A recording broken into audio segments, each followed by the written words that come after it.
చేసుకుంటున్నాను. అదేవిధంగా మనం చూసాం గత వారం రోజులుగా ఈ కొంతమంది వైసీపీ నాయకులు ఎగతాళిగా మాట్లాడడం, రైతులు వాళ్ళు క్రాప్ లోన్ కింద తీసుకున్నారు, అదేవిధంగా ఇన్సూరెన్స్ కట్టాలి అని చెప్పి కూడా చాలా ఒక్కరోజు కూడా స్వేచ్ఛగా ప్రజల దగ్గరికి వచ్చిన పాపాన పోలేదు. ఈరోజు ప్రతిపక్షంలో ఉండి కూడా ఆయన రోజుకొక దగ్గరికి వెళ్ళి అబద్ధపు మాటలు మాట్లాడుతూ ఆయన ఏం మాట్లాడతాడో ఆయనకే తెలియదు. ఎగ్జాంపుల్ ఒకటే చెప్తున్నాను, మొన్ననే సీదిరి అప్పలరాజు గురించి మనం చూసాం.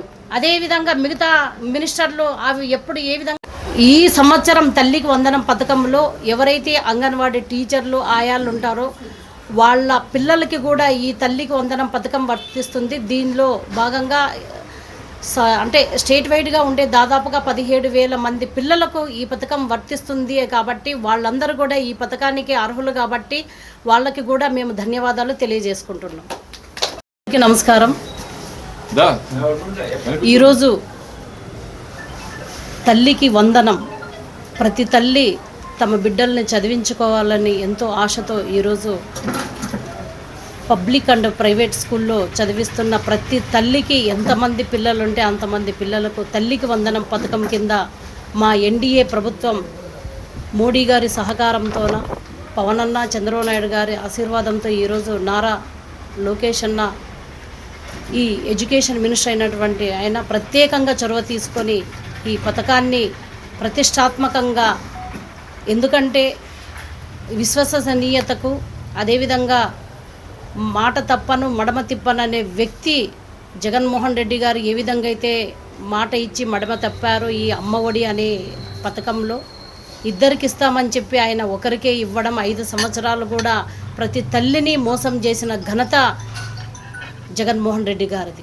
ఆ విధంగా కాకుండా ఈరోజు ఎన్డీఏ ప్రభుత్వం ఏదైతే మేము ఎలక్షన్లో హామీ ఇచ్చామో ఆ తల్లికి ఎంతమంది పిల్లలుంటే అంతమంది పిల్లలకు మేము తల్లికి వందనం పథకం కింద 15,000 అమౌంట్ వేస్తామని ఏదైతే మేము మాట ఇచ్చామో ఆ మాట తప్పకుండా ఈరోజు 2వ విడత కింద దాదాపుగా 67 లక్షల విద్యార్థులకు, 47 లక్షల తల్లులకు ఈరోజు 15,000 రూపాయలు అమౌంట్ జమ అవ్వడం అనేది ఆషామాషిగా కాదు. ఈరోజు మనం చూస్తున్నాం 2019 నుంచి 24 వరకు ఏ విధంగా అయితే జగన్మోహన్ రెడ్డి గారు పరిపాలన చేసి రాష్ట్ర ఆర్థిక పరిస్థితిని వెంటిలేటర్ పైన పెట్టారు. ఈరోజు ఆ ఇబ్బందికరమైన పరిస్థితుల్లో ఉన్నా కూడా మా చంద్రబాబు నాయుడు గారు మాట ఇచ్చాము, మనం తల్లులకు మాట తప్పకూడదు అనే లక్ష్యంతోన ఈరోజు తల్లికి వందనం పథకాన్ని 2వ విడతగా ఇవ్వడం అనేది చాలా సంతోషంగా ఉంది. ప్రతి తల్లి కూడా ఈరోజు చాలా సంతోషంగా ఉంటుంది అని చెప్పి ఈ సందర్భంగా మేము తెలియజేసుకుంటున్నాం. ఇదొకటే కాదు, మా యువగళం అధినేత కాబోయే అంటే మంత్రివర్యులు, భవిష్యత్తు నాయకులు నారా లోకేష్ అన్న ఈరోజు ఏదైతే హామీ ఇచ్చారో కర్నూలుకి 2 గురుకులాలను కూడా ఇవ్వడం అనేది చాలా సంతోషంగా ఉంది. ఒకటి బాలికలు మంత్రాలయంకి 200 మందితోన గురుకుల ఇచ్చారు. అదేవిధంగా పత్తికొండకు బాలుర 200 మందికి ఇవ్వడం జరిగింది. ఎందుకంటే ఇక్కడ పరిస్థితులు క్షుణ్ణంగా తెలిసిన విద్యాశాఖ మంత్రివర్యులు ఖచ్చితంగా కర్నూలు జిల్లాకి ఇంకా మంచిగా ఇవ్వాలి, టీచర్స్ని ఎక్కువగా ఇచ్చింది మా ఎడ్యుకేషన్ మినిస్టర్ నారా లోకేష్ అన్నని. అదేవిధంగా ఈరోజు ఇక్కడ 57% ఎడ్యుకేషన్ శాతం ఉంది అని చెప్పి ఎక్కువగా దృష్టి కేంద్రీకరించి మనకు గురుకులాలు అయితేనేమి, టీచర్స్ అయితేనేమి ఇంకా బలోపేతం చేయాలనే లక్ష్యంతోన ఆయన పనిచేస్తున్నారు. కాబట్టి ఇక్కడ ఎన్డీఏ కూటమి లీడర్లందరి తరపున నారా లోకేష్ గారికి నేను ధన్యవాదాలు తెలియజేసుకుంటున్నాను. అదేవిధంగా మనం చూసాం గత వారం రోజులుగా ఈ కొంతమంది వైసీపీ నాయకులు ఎగతాళిగా మాట్లాడడం, రైతులు వాళ్ళు క్రాప్ లోన్ కింద తీసుకున్నారు, అదేవిధంగా ఇన్సూరెన్స్ కట్టాలి అని చెప్పి కూడా చాలామంది పత్తి పంటకు 2,000 రూపాయలు డబ్బులు కడుతున్నారు. అదేవిధంగా మిగతా పంటలకు కూడా డబ్బులు కడుతుంటే ఆ డబ్బులు ఏదో మేము తల్లికి వందనం కింద పథకానికి వాడుకుంటామని చెప్పి అబద్ధాలు ప్రచారం చేయడంలోన ఈ వైసీపీ ప్రభుత్వం ముందుంది. వైసీపీ వాళ్ళకి నేను ఒక్కటే హెచ్చరిక చేస్తున్నాను, క్రాప్ లోన్ తీసుకున్న వాళ్ళైతేనేమి, అదేవిధంగా ఇన్సూరెన్స్ ఎవరైతే కడుతున్నారో వాళ్ళందరూ రైతులు కూడా కట్టేది గవర్నమెంట్కి కాదు, ఆ ఇన్సూరెన్స్ కంపెనీకి. ఆ ఇన్సూరెన్స్ కంపెనీకి డబ్బులు కడుతున్నారు తప్పితే మా గవర్నమెంట్కి కాదు. ఇది ఖచ్చితంగా వాళ్ళు గుర్తు చేసుకోవాలి అని చెప్పి ఈ సందర్భంగా నేను తెలియజేసుకుంటున్నాను. ఎంతోమంది రైతులు ఈరోజు అది నిజమేమో అని నమ్మి మోసపోతున్నారు. ఈరోజు చాలామందికి రైతులకు అనుమానం కూడా వచ్చింది నిజమే కదా అని. కానీ ఆ కట్టే డబ్బులన్నీ కూడా ఆ ఇన్సూరెన్స్ కంపెనీకే వెళ్తున్నాయి, మా గవర్నమెంట్కి కాదు. ఇది ప్రతి ఒక్క రైతు గుర్తు పెట్టుకోవాలి. కొంతమంది చేష్టల వలన, వికృత చేష్టల వలన ఈరోజు రైతులు నిజంగా వాళ్ళకి వెళ్తాయేమో అనే ఒక భ్రమలో ఉన్నారు. కాబట్టి వాళ్ళందరూ కూడా దీన్ని గుర్తు చేసుకోవాలని చెప్పి మరీ నేను తెలియజేసుకుంటున్నాను. ఎందుకంటే ఈరోజు మా ఎన్డీఏ ప్రభుత్వం చాలా బాగా పరిపాలన చేస్తుంది. వీటిని చూసుకోలేక, వీటిని చూడలేక చాలామంది మాకు వాళ్ళు ఇబ్బందికరమైన పరిస్థితులను కల్పించడానికి మమ్మల్ని ఏవో మాటలు అనాలి కాబట్టి మాట్లాడుతున్నారు. కాబట్టి ఇప్పటికే నేను వైసీపీ వాళ్ళకు నేను ఒకటి హెచ్చరిక వేస్తున్నా. కర్నూలు జిల్లాలోనూ చాలామంది వైసీపీ నేతలు వాళ్ళకి ఇష్టం వచ్చినట్టు వాళ్ళు మాట్లాడుతున్నారు, ఏదేదో మాట్లాడుతున్నారు. కాబట్టి వాళ్ళందరూ కూడా గుర్తెరగాలి. మీ హాయంలో చేసినటువంటి దొంగలాగా మేము చెయ్యము. ఎన్డీఏ ప్రభుత్వం ఏదైతే మాట ఇచ్చామో అది మాట తప్పకుండా మేము చేస్తాం. మొన్ననే అన్నదాత సుఖీభవ కింద 20,000 ఇవ్వడం జరిగింది.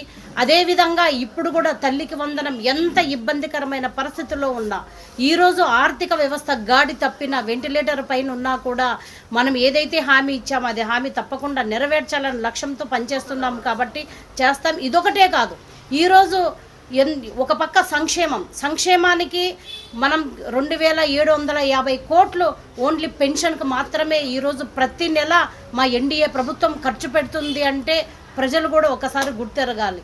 4,000 పెన్షన్ తీసుకుంటున్నారు అవ్వాతాతలు. అదేవిధంగా వికలాంగులు 6,000 పెన్షన్ తీసుకుంటున్నారు, 10,000 పెన్షన్ తీసుకుంటున్నారు, 15,000 పెన్షన్ తీసుకుంటున్నారు. ఎవరైతే పూర్తిగా బెడ్ మీద ఉన్నారో, తర్వాత కిడ్నీ వ్యాధిగ్రస్తులైతేనేమి, అదేవిధంగా క్యాన్సర్ బాధితులైతేనేమి వాళ్ళందరూ కూడా 15,000 పెన్షన్ తీసుకుంటున్నారు.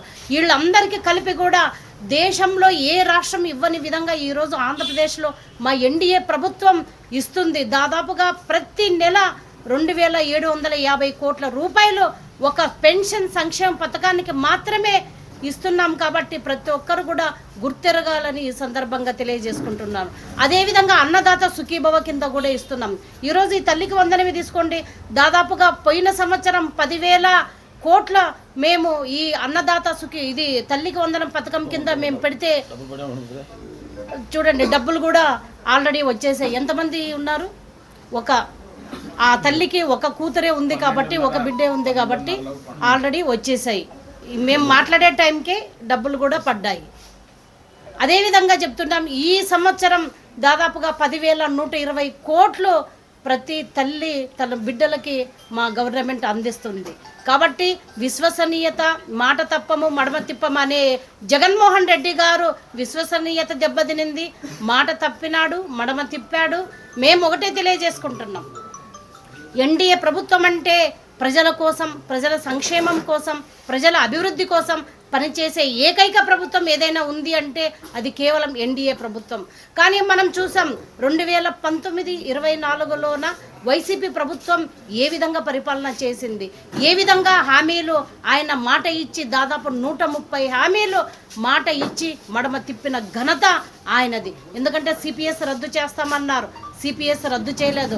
మద్యపాన నిషేధం దశల వారీగా చేస్తామన్నారు, మద్యపాన నిషేధం కాదు కదా, మద్యం మీదనే గవర్నమెంట్ ఆధారపడవలసిన పరిస్థితి వచ్చింది. అదేవిధంగా 2 పిల్లలకి డబ్బులు వేస్తాము అమ్మఒడి అని చెప్పాడు, కేవలం ఒక బిడ్డకు మాత్రమే అమ్మఒడి కింద ఆయన డబ్బులు వేయడం జరిగింది. ఇలా చెప్పుకుంటూ పోతే తర్వాత మెగా డిఎస్సి ఏర్పాటు చేస్తానన్నాడు. 5 సంవత్సరాల కాలంలో ఎక్కడ కానీ మెగా డిఎస్సి మాటే ఊసే ఎత్తలేదు. అదేవిధంగా నిరుద్యోగులకు దాదాపుగా ప్రతి ఏటా జాబ్ క్యాలెండర్ విడుదల చేస్తామన్నారు. కానీ జాబ్ క్యాలెండర్ 5 సంవత్సరాల్లో ఏ ఒక్క సంవత్సరం కూడా ఆయన జాబ్ క్యాలెండర్ విడుదల చేయలేదు. ఇట్లా చెప్పుకుంటూ పోతే దాదాపుగా 130 హామీలను ఆయన అమలు చేయకుండా పక్కన పెట్టాడు. ప్రధాన ముఖ్యమంత్రి ఎన్నో ఇచ్చినా కూడా ప్రజల కోసం ఆయన 5 సంవత్సరాల ప్రభుత్వ కాలంలోన ఏ ఒక్క రోజు కూడా స్వేచ్ఛగా ప్రజల దగ్గరికి వచ్చిన పాపాన పోలేదు. ఈరోజు ప్రతిపక్షంలో ఉండి కూడా ఆయన రోజుకొక దగ్గరికి వెళ్ళి అబద్ధపు మాటలు మాట్లాడుతూ ఆయన ఏం మాట్లాడతాడో ఆయనకే తెలియదు. ఎగ్జాంపుల్ ఒకటే చెప్తున్నాను, మొన్ననే సీదిరి అప్పలరాజు గురించి మనం చూసాం.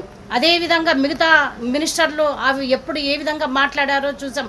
అవన్నీ కూడా మంత్రి కుమారుడే యాక్సిడెంట్ చేస్తే 18 సంవత్సరాలే ఉంది కదా, ఆయన వదిలేస్తే తెలియకో తెలిసి తప్పు చేశాడు, యాక్సిడెంట్ చేశాడు అని అంటున్నాడు.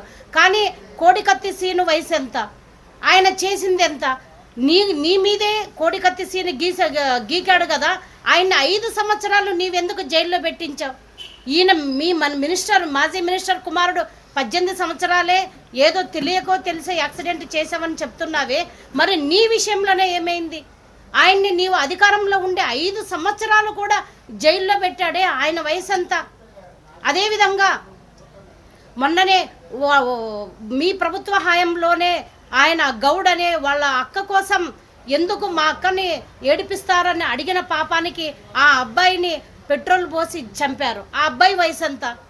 అంటే మీ మినిస్టర్ కొడుక్కి ఒక న్యాయము, మిగతా పిల్లలకి ఒక న్యాయమా అని చెప్పి జగన్మోహన్ రెడ్డి గారిని మాట్లాడుతున్నాను. దయచేసి జగన్మోహన్ రెడ్డి గారు, మీరు మాట్లాడే ముందు ఏ విధంగా మాట్లాడుతున్నాం, మేము ఎక్కడ మాట్లాడుతున్నాం, ప్రజల దగ్గర మాట్లాడుతున్నామా లేదంటే మైకులు ఉన్నాయా లేదా అనేది ఒకసారి మీరు చెక్ చేయాల్సిన అవసరం ఎంతైనా ఉంది. అంటే మీ మినిస్టర్, మీ కార్యకర్తలు, మీ నాయకులు పిల్లలైతే ఒక న్యాయం, ప్రజలకి ఇంకొక న్యాయమా అని నేను క్వశ్చన్ చేస్తున్నాను. కాబట్టి ఇదొకటే కాదు, ఈ విధంగా మీరు చాలా రకాలుగా ఎంతోమందికి మీ ప్రభుత్వ హయాంలోన ఎంతోమంది చనిపోయినా కూడా, ఎంతోమందిని చంపినా కూడా మీరు ఏ రోజు పట్టించుకోలేదు. ఈరోజు ప్రతిపక్షంలో ఉన్నారు కదా అని శవాల మీద రాజకీయాలు చేసే ఘనత మీ వైసీపీ పార్టీ వాళ్ళది, మీ గొడ్డల పార్టీ వాళ్ళదని ఈ సందర్భంగా నేను తెలియజేసుకుంటున్నాను. ఎందుకంటే మాస్క్ అడిగిన పాపానికి డాక్టర్ గారిని, సుధాకర్ గారిని చంపిన ఘనత, పిచ్చివాడిగా ముద్ర వేసి చంపిన ఘనత మీది. అదేవిధంగా మీ ఎమ్మెల్సీ గారు డ్రైవర్ని చంపి డోర్ డెలివరీ చేసిన ఘనత మీ ప్రభుత్వంలో జరిగింది. ఇవన్నీ ఎక్కడ అమ్మాయిలకు అఘాయిత్యం చేసినా ఇమ్మీడియట్గా వాళ్ళని మా ప్రభుత్వం ఈరోజు ఏరేసి వాళ్ళని ఇమ్మీడియట్గా శిక్ష విధించడము, లేదంటే వాళ్ళే ఆత్మహత్య చేసుకునే విధంగా ఈరోజు మరి మా పరిపాలన సాగుతూ ఉంటే, మీ పరిపాలనలో అన్నీ కూడా ప్రజలకు అవమానం చేసే విధంగా ఉన్నింది. ప్రజలను అంటే ఏ విధంగా అయితే ప్రజలను హింసించారో మీకు అందరికీ తెలుసు. కాబట్టి ఇప్పటికైనా జగన్మోహన్ రెడ్డి గారు, మేము చేసిన పనికి మీరు సపోర్ట్ చేయండి. ఎందుకంటే మీరు వచ్చి ఏం మాట్లాడతారో మీకే తెలియదు. మీరు వచ్చి మాట్లాడినప్పుడు నిజంగా కూడా ఆ సోషల్ మీడియా అంతా ఆ 2-3 రోజులు మీ మీమ్స్ పైనే ఆధారపడి ఉంటుంది. కాబట్టి మీకేమైనా మైండ్ దొబ్బిందో ఏమో నాకు అర్థం కావట్లేదు. కానీ ఖచ్చితంగా మీరు డాక్టర్ దగ్గరికి వెళ్ళి చూపించుకుంటే బాగుంటుందని చెప్పి ఈ సందర్భంగా తెలియజేసుకుంటూ మరి ఒక్కసారి వైసీపీ నాయకులకి గట్టిగా హెచ్చరిస్తున్నాం, మీరు ఇలాంటివి పిచ్చి పిచ్చిగా మాట్లాడితే బాగుండదు. ఎందుకంటే క్రాప్ లోన్ విషయంలో అయితేనేమి, ఇన్సూరెన్స్ విషయంలో అయితేనేమి మీరు చాలా అబద్ధాలు చెప్తున్నారు. నిజం బయటకు వచ్చి వెళ్ళే లోపల అబద్ధం ఊరంతా దాటి వస్తుందనే విధంగా ఈరోజు తయారైంది. కాబట్టి ప్రజలు కూడా అప్రమత్తంగా ఉండాలని చెప్పి తెలియజేసుకుంటూ నాకు ఇచ్చిన అవకాశాన్ని ప్రజలందరికీ ధన్యవాదాలు తెలియజేసుకుంటున్నాను.